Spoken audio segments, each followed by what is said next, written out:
versículos, né?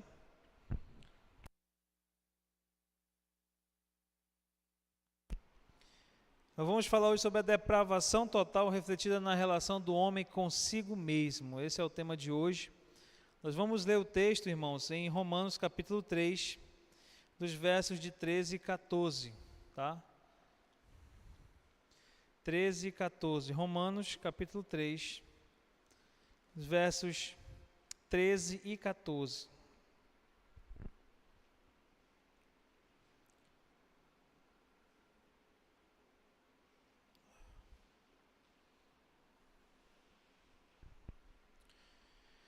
Amém, amados? Diz assim a palavra do nosso Deus. Romanos 3, 13 e 14. A garganta deles é sepulcro aberto, com a língua urdem engano. Veneno de víbora está nos seus lábios. A boca eles a têm cheia de maldição e de amargura. Vou repetir a leitura. A garganta deles é sepulcro aberto, com a língua urdem engano. Veneno de víbora está nos seus lábios. A boca eles a têm cheia de maldição e de amargura. Vamos orar, irmãos? Oremos. Senhor, nosso Deus, nosso Pai, muito obrigado, ó Deus. Nós te louvamos, nós te agradecemos pela tua palavra, pela leitura da tua palavra. E agora pedimos a tua direção para que possamos, através desse texto sagrado, termos o entendimento da tua vontade, Senhor. Abre nossas mentes e nossos corações. É isso que nós pedimos e te agradecemos em nome de Jesus. Amém. Ok, meus amados. Feita então a leitura da palavra do nosso Deus, a depravação total refletida na relação do homem consigo mesmo. Nós vimos então na quinta-feira passada essa relação do homem com Deus. E foi exatamente os textos, 11 e 12.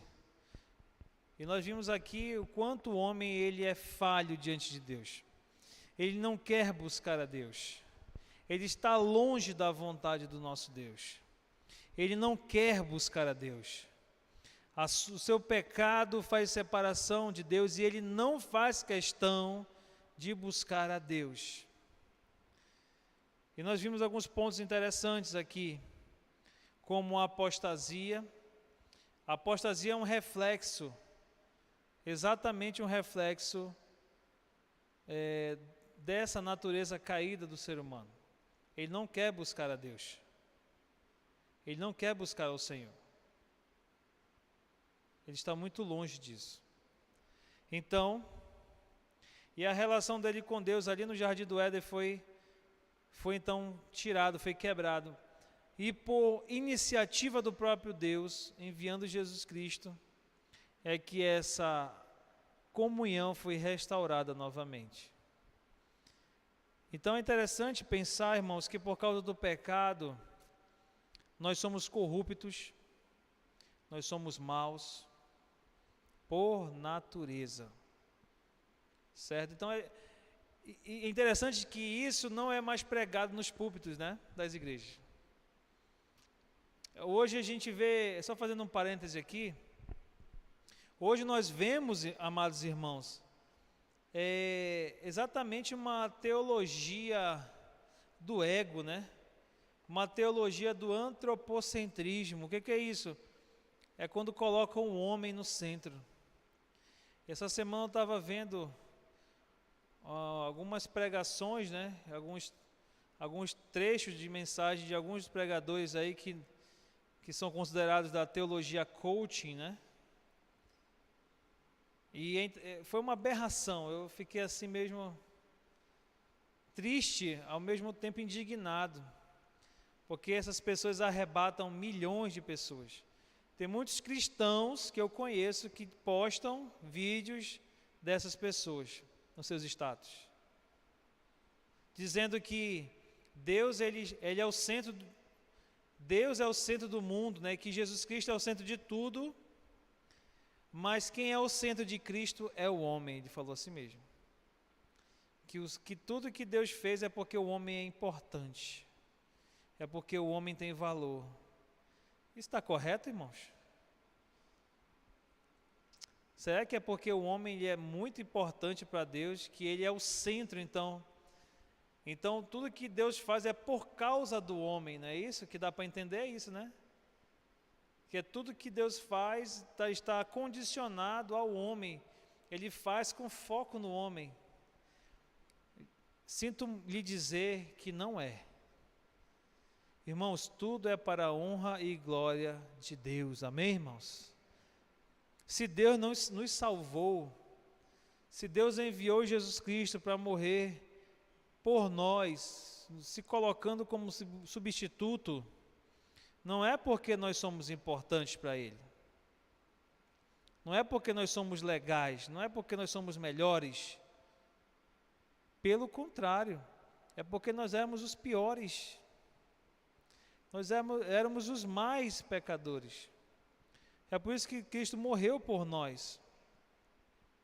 É interessante que Romanos 5,8 diz: mas Deus prova o seu próprio amor para conosco, pelo fato de ter Cristo morrido por nós, sendo nós ainda pecadores. Não é porque nós éramos bonzinhos, não é porque o centro das intenções ou da vontade de Deus é o homem. Jamais isso. Deus é soberano e Ele existe independentemente de nós, irmãos. Nós não podemos viver sem Deus, mas Deus vive sem nós. Não é isso? Nós não podemos existir sem Deus em nossa vida. Mas Deus vive sem nós perfeitamente. Sempre viveu, sempre existiu sem o ser humano e sempre vai existir sem o ser humano. Então, só para fazer esse parêntese aqui, porque exatamente esse capítulo 3 de Romanos vai destruir, o apóstolo Paulo vai destruir essa teologia egoísta e antropocêntrica, onde coloca o homem como o principal ator, como protagonista. O homem não é o protagonista da história, irmãos. Deus sempre será o protagonista da história. E o homem, aqui, Paulo vai trazer exatamente a condição do ser humano. Muitos desses pregadores passam direto nesse capítulo aqui, na verdade passam direto no livro de Romanos, porque Romanos ele bate na tecla.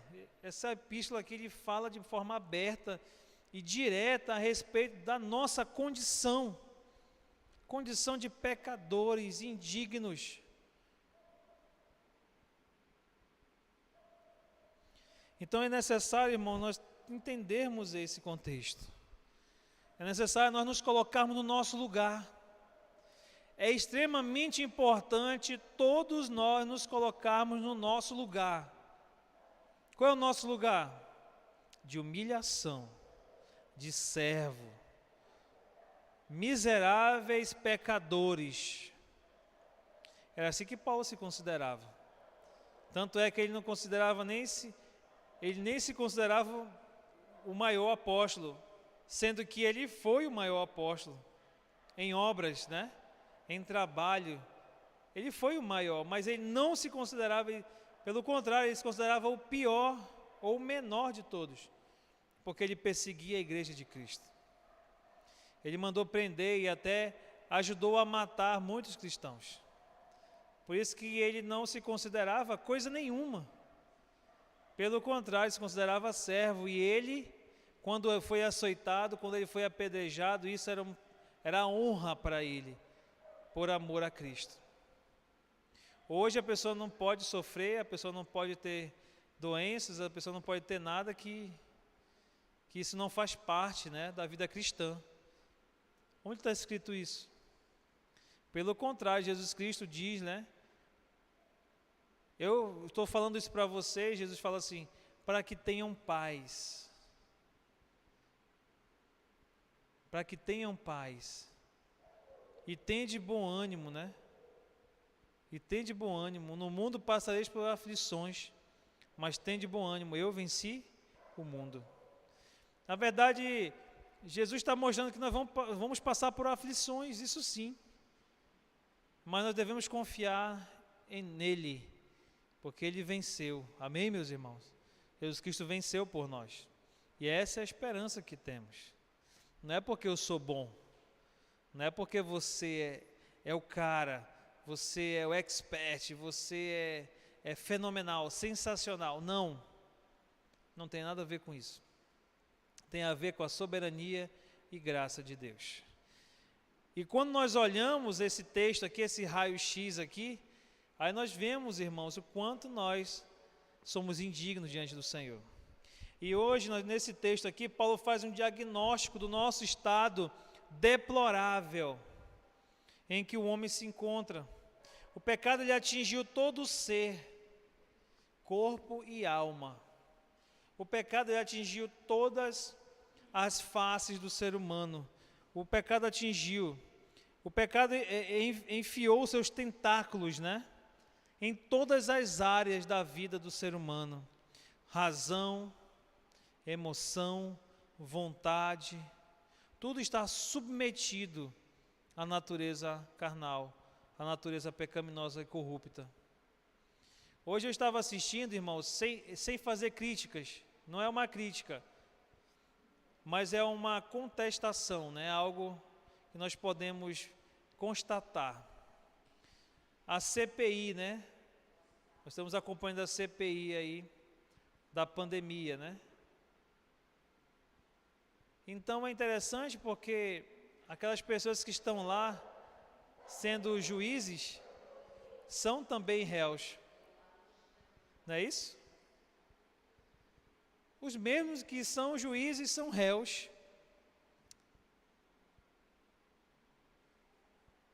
Então não tem sentido, né? É o sujo falando do mal lavado, não é isso? Então é esse contexto que nós vivemos no mundo, irmãos. É esse contexto que vivemos, o pecado e faz isso. Ele tira a nossa racionalidade, ele tira a nossa vontade, a nossa razão em relação àquilo que é certo. Nós somos tendenciosos a querer o que é mal. Quantos políticos não foram pegos aí colocando, né, dinheiro na meia, né, escondendo, né, propinas e acima de propinas. O povo morrendo nos hospitais, as pessoas roubando, tirando dinheiro da saúde para meter no seu bolso. Aí a gente diz assim, olha, isso aí é mau caratismo, né? A gente enche o peito e diz assim, esses ladrões. E muitas das vezes a gente compra e não paga na loja. Não é isso? A gente pede um dinheiro emprestado do nosso amigo e não paga. E a gente se acha melhor que aqueles lá, né? Porque a corrupção está dentro da gente. Nós somos corruptos, irmãos. Somos totalmente depravados, pecadores. Essa é a nossa condição. O homem está, irmãos, totalmente afundado no pecado. O seu corpo é uma fábrica de pecados. Todo o seu ser rendido ao pecado e a serviço do pecado.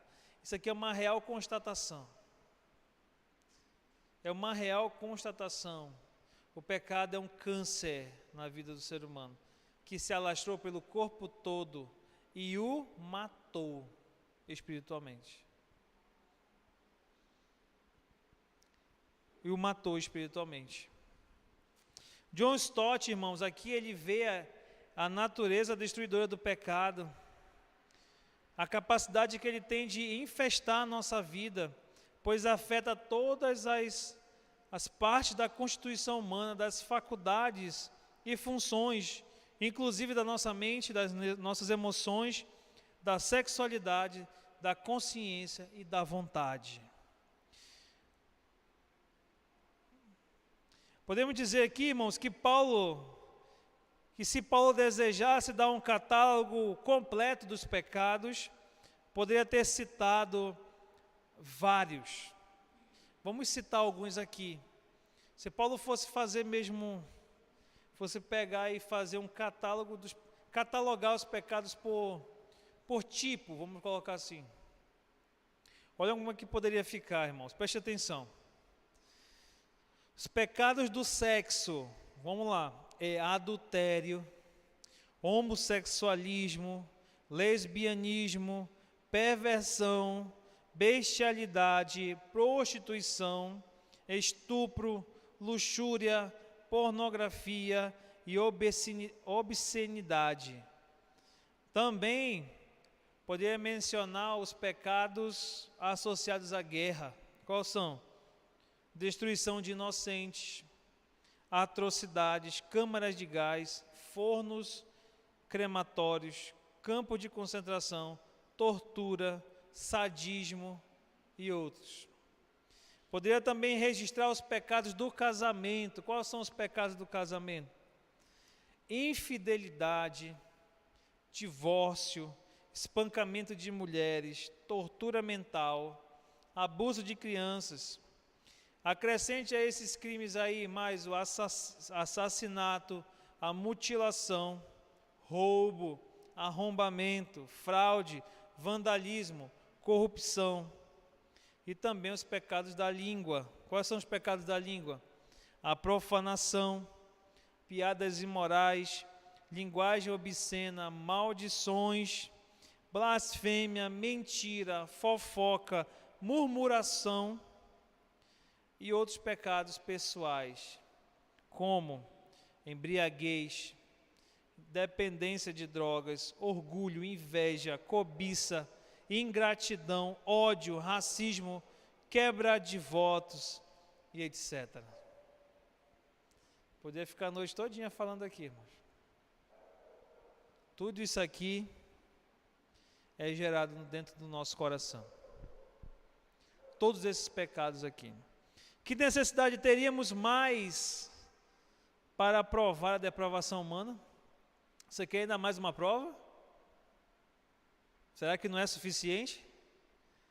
Tudo isso aqui é só algo superficial. As atrocidades que o ser humano pode fazer. A maldade do ser humano. Sem usar uma lista exaustiva de pecados aqui, o apóstolo Paulo reúne apenas os pecados da fala, aqui nesse texto que nós lemos, versículo 13 e 14. É só o pecado da fala ou da comunicação, para mostrar a gravidade dessa depravação. E concordo aqui com John Stott, quando ele diz o seguinte, que esses membros e órgãos do nosso corpo foram criados e dados a nós para que, por meio deles, nós pudéssemos servir as pessoas e dar glórias a Deus. Através da nossa língua, através da nossa boca. Deus criou isso, Deus nos deu a possibilidade de se comunicar, irmãos, para quê? Para servir aos outros e para glorificar a Deus. Em vez disso, porém, são usados para quê? Para ferir as pessoas, para oferecer rebeldia contra Deus. Essa é a doutrina bíblica da depravação total. Tudo que Deus fez é perfeito, mas por causa do pecado foi corrompido e distorcido. Por depravação total, nós não podemos dizer que todos os homens são depravados em um grau igual, vamos colocar assim, da mesma maneira, mas que todos os homens eles foram afetados em todas as áreas da sua vida. Como diz aqui o teólogo J.I. Parker, né? Ele diz assim, ninguém é tão mau quanto poderia ser e nenhum de nossos atos é tão bom quanto deveria ser. Então, nós não fazemos aquela maldade que nós temos potencial para fazer. Das vezes nós não fazemos, algumas pessoas fazem. E nem também fazemos a bondade que deveríamos fazer. Então a gente fica ali, nesse meio termo. Nós não fazemos o que é para fazer, E a maldade, muitas das vezes, a gente não vai até o mais profundo, né, da maldade que existe do ser humano. Mas nós não deixamos de ser maus por isso. Ok? E aí vejamos essa triste descrição do apóstolo Paulo, quando ele começa ali no versículo 13. Em primeiro lugar, ele diz que a garganta é uma sepultura ávida para enterrar pessoas. O que diz no texto? A garganta deles é sepulcro aberto. Paulo não tem uma visão otimista, irmão, da natureza humana. Paulo não tem uma visão otimista da natureza humana.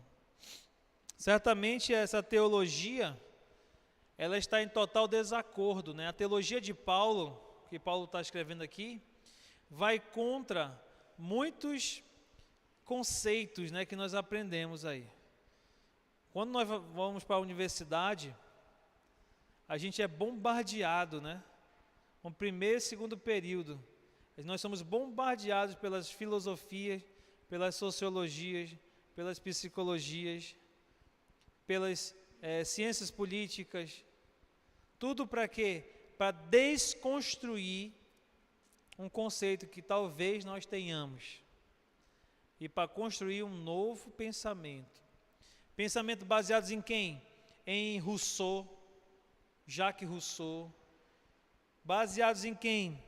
Em John Locke, que são pensadores, né? E filósofos, né?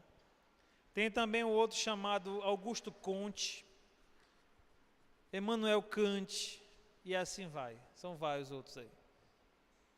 Que tem um pensamento totalmente diferente do apóstolo Paulo.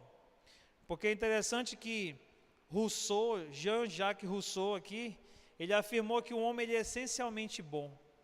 Só que Paulo está dizendo que o homem é essencialmente mau. Mas ele diz que o homem, na sua essência, ele é bom. Já existe uma contradição, né? Paulo também não concorda com a tese de John Locke, né? De que o homem é apenas um produto do meio. Então John Locke ele vai pregar isso. Que o homem ele é mau porque o meio onde ele vive, ele aprendeu a maldade. Se a pessoa então viver no lugar onde existe amor, ele vai ser uma pessoa boa. Essa é uma tese, né? Muito pregada nas universidades e no meio científico, né? Mas que Paulo não concorda com essa teoria. E também, irmãos, nem Paulo ele também não aceita, né, ou não vai corroborar aqui com a visão positivista, né, de Augusto Comte, de que o problema do homem é a ignorância. Então ele vai pregar que o homem é mau porque ele é ignorante, ou ele não tem o conhecimento. Então dê conhecimento que o homem ele florescerá. Tão bonito, né, o discurso, né? De educação, então, que o homem vai ser nota 10. É isso? Não. Ele é essencialmente mau. Aí talvez os irmãos estejam se perguntando assim, pastor, mas tem tanta gente que faz coisa boa, pastor, não é? Como o senhor pode afirmar que essas pessoas são más?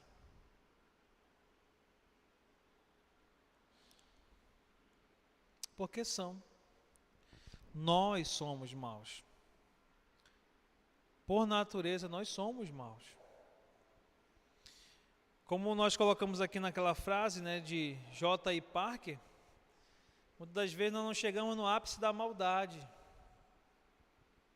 Não chegamos naquele patamar de maldade como alguns chegam a matar, né, a chegar a um estágio mais alto.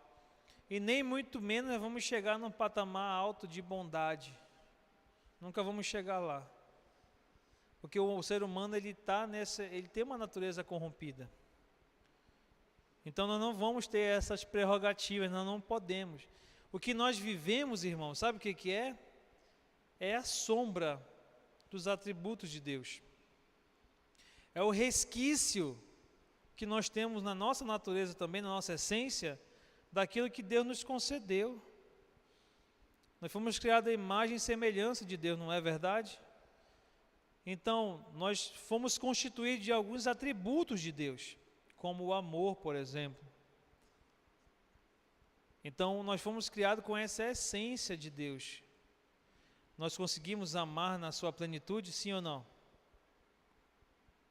Não. Nós não conseguimos amar na plenitude, como Adão. Nós não conseguimos ser santo em plenitude como Adão. Tanto é que a santidade nós estamos em busca e é progressiva. Nós só vamos chegar no ápice da santidade, sabe quando? Quando nossos corpos foram transformados. Quando nossos corpos forem transformados, gloriosos, aí sim, nós vamos ter realmente essa santidade 100%. Enquanto isso, estamos lutando a cada dia para nos tornarmos mais santos. Hoje eu sou mais santo do que ontem e menos que amanhã, não é assim? E é nessa progressividade. Então nós vivemos com os resquícios dos atributos de Deus. É por isso que nós amamos nosso cônjuge, é por isso que nós amamos nossos filhos, nossos parentes, por isso que nós amamos nossos amigos, nós consideramos, nós temos gentilezas, né? Porque tudo é resquício. Mas nós temos atitudes más também? Temos. Muitas das vezes você perde o controle no trânsito, né? Se você tivesse um revólver, você matava, né? Não é isso? Eu ia para o trabalho, acho que faz um mês atrás. Eu estava indo para o trabalho. E ali, quem vem ali do distrito, vem por dentro, né, do viaduto que fizeram ali, por trás do Estúdio 5, né? O antigo 40, né? Quando eu ia passando, eu vi um movimento de gente chorando. Fui parando, o pessoal foi parando os carros, fui parando. Quando eu vi, o cara estava com um terçado desse tamanho. Já tinha deixado no chão, já estava dando no outro já. E dava ali mesmo, foi um negócio absurdo, irmão. Aí você diz assim, que tragédia. Eu pergunto para os irmãos, qual dos irmãos teria coragem de fazer uma coisa dessa? Agora ninguém. Mas não sei o que aconteceu ali. A raiva, a ira, ela faz coisas terríveis na vida do ser humano. Você faz coisas que você até se arrepende pro resto da vida. Mas você faz porque você é mau. A sua essência é má diante do Senhor. E é interessante, irmãos, que o homem é um ser caído, falido espiritualmente, arruinado moralmente, é um poço de perdição. Não é uma fonte de consolo, mas um abismo da perdição. Calvino ele diz que no homem é um abismo devorador de homens. Isso é mais grave que chamar o homem de antropófago. O que é isso? É o canibal. Na verdade, nós mesmos nos consumimos, né? Por causa do pecado.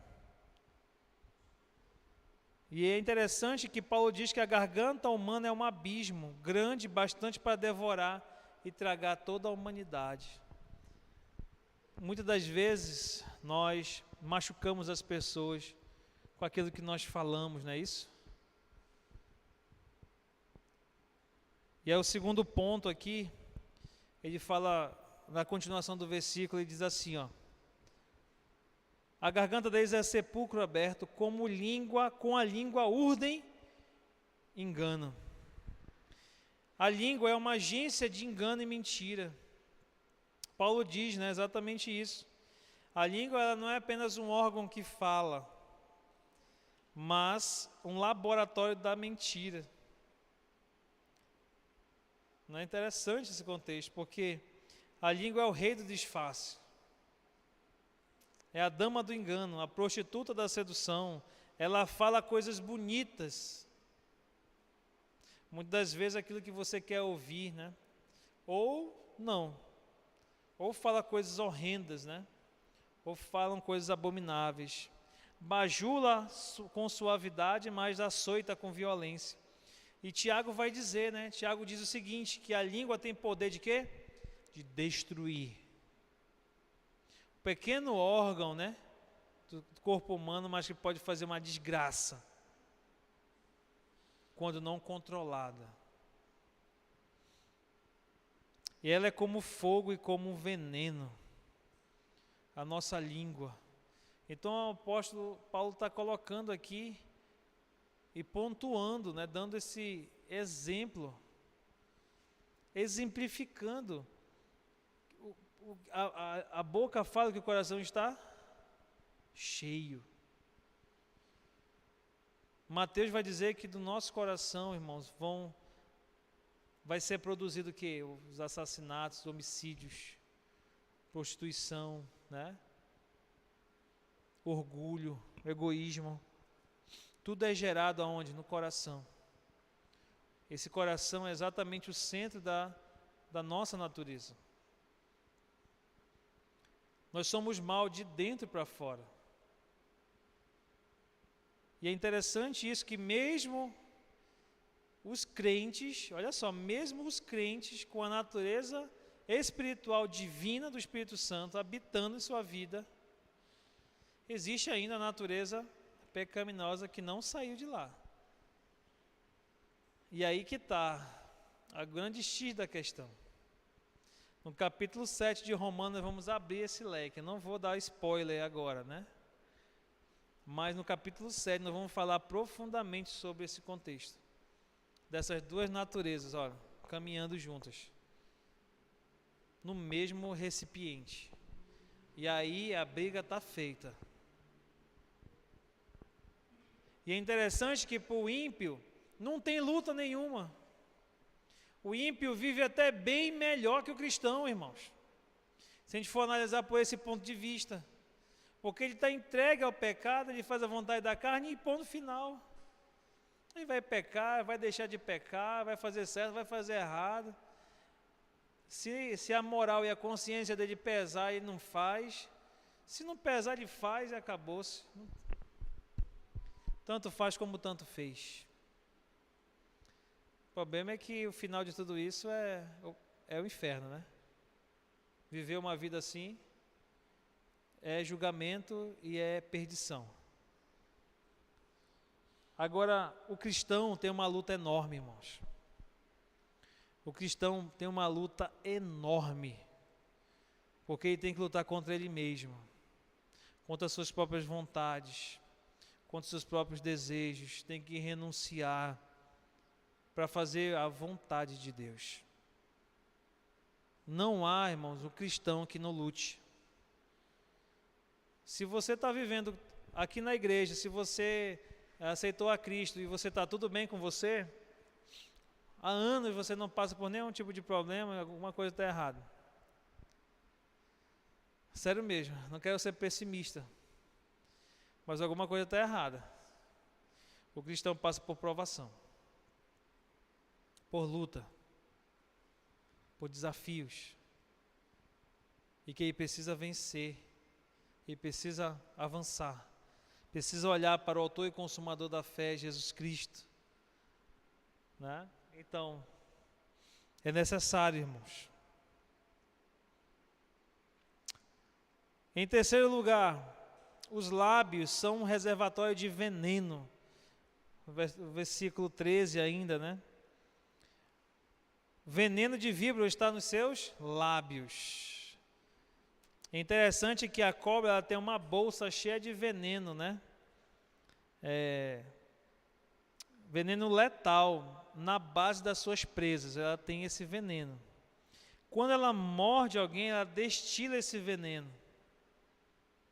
E esse veneno entra diretamente na corrente sanguínea. E se dependendo de qual é a cobra, se for uma surucucu pico de jaca, em poucas horas você já vai morrer. É muito venenosa. É assim que funciona. o pecado afetou de tal forma o ser humano que um dos seus maiores distintivos, a comunicação, irmãos, tornou-se um veneno letal. A comunicação. O pecado afetou tanto, mas tanto o ser humano, que aquilo que ele tinha de melhor, que era poder falar e se comunicar, acabou se tornando algo que mata, que destrói. E é interessante, irmãos, eu vi uma história, vou tentar resumir aqui, até mostrei uma parte para a Andréia. Era uma história, né, era um pastor, vou tentar resumir rapidinho aqui, para você entender o quanto a palavra ela faz diferença. Tinha um pastor de uma congregação, num belo dia, foi aberta a oportunidade para os irmãos falarem, né? Então uma irmã lá de trás, uma jovem, levantou e falou assim: eu tenho algo para falar. Foi, pegou o microfone e disse assim: eu sou amante do pastor. Falou para a igreja. Aí foi aquele bafafá, e a mulher do pastor desmaiou e foi aquela coisa toda. E ela continuou falando, né? Falando que tinha um caso, que o pastor era amante do pastor, e o pastor falando: o que é isso, minha irmã? O que você está falando? E ela começou a falar, dar detalhes, né? Da relação deles e tudo mais. Depois sentou para conversar com a esposa do pastor e falou detalhes do pastor para a esposa. E todo mundo acreditou. O pastor dizendo que não era, que era um equívoco, que era um engano. Resumindo a história. O pastor se separou da esposa, ela se separou dele, né? Ela pegou, depois se casou com outro e ele perdeu o pastorado da igreja. A igreja debandou um monte de gente. E ele foi embora para um lugar bem distante. E se isolou mesmo. Nunca mais se ouviu falar. 20 anos depois, irmãos. 20 anos depois. Um pastor daquela missão, né? Daquela rede de igrejas ali, da missão, recebeu um telefonema de uma irmã que você estava na beira da morte, queria que fosse visitar. Ele foi então fazer a visita para essa mulher. Chegou lá, ele tinha ouvido falar dessa história muitos anos atrás. E era justamente a jovem que estava ali, ela estava com câncer terminal. E ela confessou para o pastor que era tudo mentira. Ela era apaixonada pelo pastor. E ele foi fazer uma cirurgia e ela era enfermeira, então ela ficou com ele ali, né, e viu todos os detalhes do corpo dele e maquinou o mal e fez tudo aquilo e destruiu aquela família. E é uma história triste, né? É uma história muito triste isso, mas a intenção, irmãos, por trás do que a gente fala, destrói. Então aquela moça, ela maquinou o mal, e nós maquinamos o mal. Nós somos máquinas de pecar, irmãos. Muitas das vezes, infelizmente, eu estou falando com crentes aqui. Os crentes, muitas das vezes, maquinam o mal, projetam o mal. Eu vou fazer assim, assim, assim, e o resultado vai ser esse, de maldade, irmãos. Onde nós queremos chegar, irmãos, com isso? Nós precisamos evidenciar o erro, nós precisamos aprender a respeito disso, para que nós possamos lutar contra isso. Eu preciso reconhecer o meu pecado. Eu preciso saber que sou um pecador. Hoje, eu sou um pecador perdoado por Deus. Amém, irmãos? Se você aceitou a Cristo como Senhor e Salvador da sua vida, você crê em Jesus Cristo, você é um pecador perdoado. Mas você não deixou de ser um pecador. Nós ainda somos pecadores. E nós precisamos buscar, irmãos, fazer a vontade de Deus.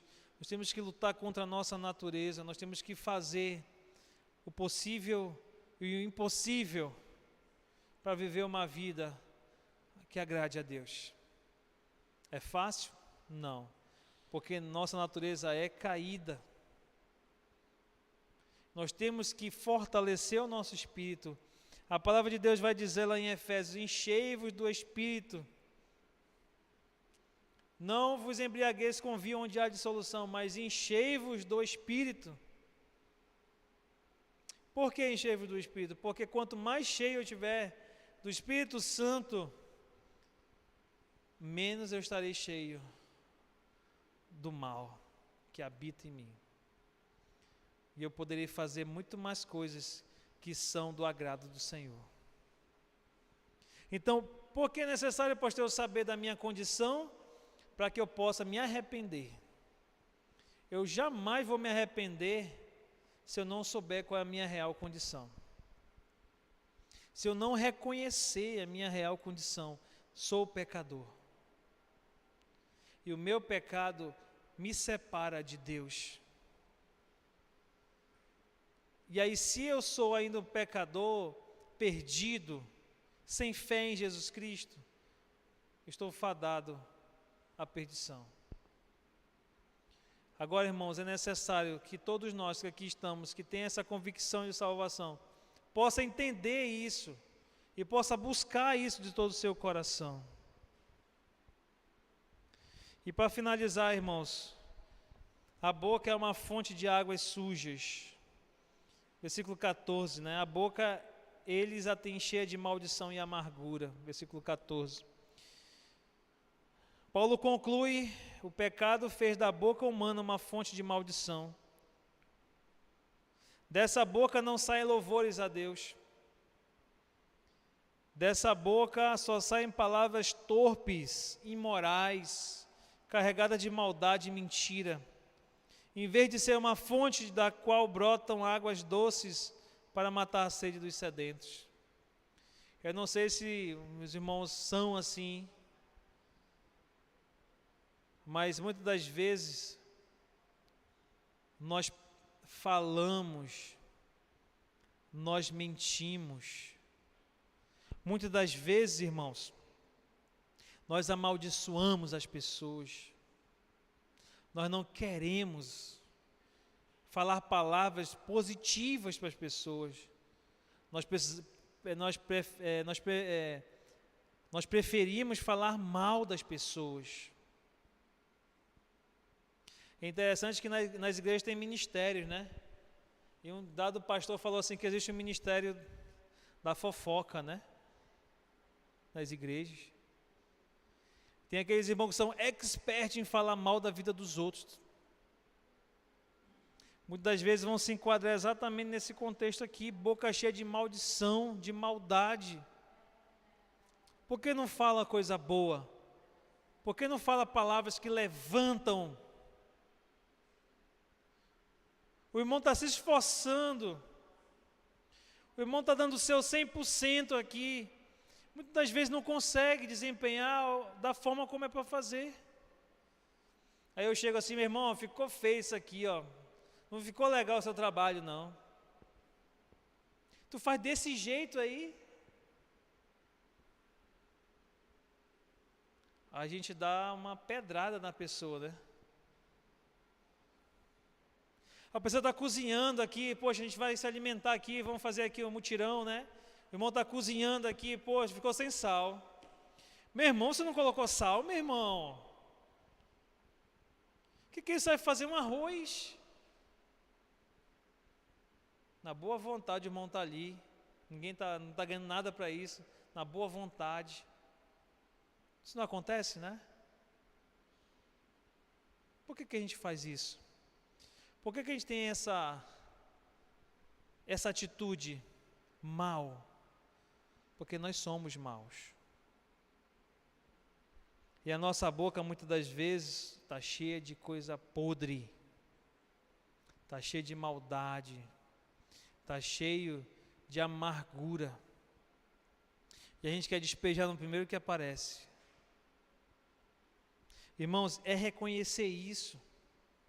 Que você, meu amado irmão, possa ser boca de bênção, língua de erudito, como vai dizer o profeta Jeremias, que com uma palavra levanta aquele que está caído. Não é aquele que vai dar rasteira para o cara cair, já está capengando, você vai dar a última rasteira. Principalmente como cristãos. Se nós somos cristãos, nós temos que ter a sensatez. Não venha me dizer que não, mas eu estou falando da verdade. Eu não estou dizendo para os irmãos mentirem, não estou dizendo isso. Mas eu aprendi que eu posso falar a verdade de duas maneiras. Como, pastor? Eu posso falar a verdade com amor. Eu posso falar a verdade com amor, querendo construir, querendo ajudar. Meu irmão, olha, meu irmão, vem cá rapidinho, olha. Poxa, está sem sal o arroz. Vamos ver se a gente consegue dar um jeitinho de melhorar. Meu irmão, poxa, tá bom, vamos lá. Falei a verdade para ele. Ou eu posso chegar assim, olha aí, pessoal, tá sem sal, aí, tá ruim. Isso é com desamor, irmãos. Não me venha, sinceramente falar, irmão, não me venha com esse papo. Né, eu gosto de falar a verdade na cara. Não existe isso. Você pode falar a verdade sim. E tem que falar a verdade mesmo. Mas fale com amor. Fale com amor. Fale com sensatez. Busque a moderação que vem do Espírito Santo. Não é isso? O Espírito Santo não traz isso? O fruto do Espírito Santo não é? Longanimidade, mansidão, é domínio próprio. Então, irmão, se você tem esse tipo de atitude, trabalhe, ore a Deus e faça diferente. Porque senão você vai estar se enquadrando exatamente nessa condição de um pecador perdido, onde só fala maldade, é amargor, é maldição, é coisa ruim, é sepulcro aberto. Eu duvido os irmãos ir lá no cemitério, abrir uma tumba daquela e ficar lá. 3 meses que já está lá o corpo. Você vai lá? Consegue ficar lá? Duvido. É um fedor horrível. E quando ele fala sepulcro aqui, irmãos, é um lugar de sepultura, é um túmulo aberto, fedorento, terrível. E que nós possamos compreender isso, que o mal não está apenas nas estruturas sociais, mas no interior do homem. A boca apenas vomita as sujeiras que sobem do coração. Essa é a realidade. E nós podemos fazer, irmãos, a diferença. Nós podemos reconhecer isso, se temos esse tipo de atitude, que nós possamos buscar fazer diferente. A palavra de Deus aqui, ela vem mesmo para mostrar para nós mesmos, para nos confrontar. A palavra de Deus, ela nos confronta, e é bom que nós sejamos confrontados por ela, para que nós possamos ver o nosso erro e possamos corrigir com toda a humildade, buscando sempre fazer a vontade de Deus. Amém, meus irmãos? Que Deus nos abençoe. Agradeço a todos os amados pela atenção e que Deus aplique essa palavra em nossos corações. Que Deus aplique realmente em nossa vida e nós possamos praticar isso no nosso dia a dia. Amém, irmãos?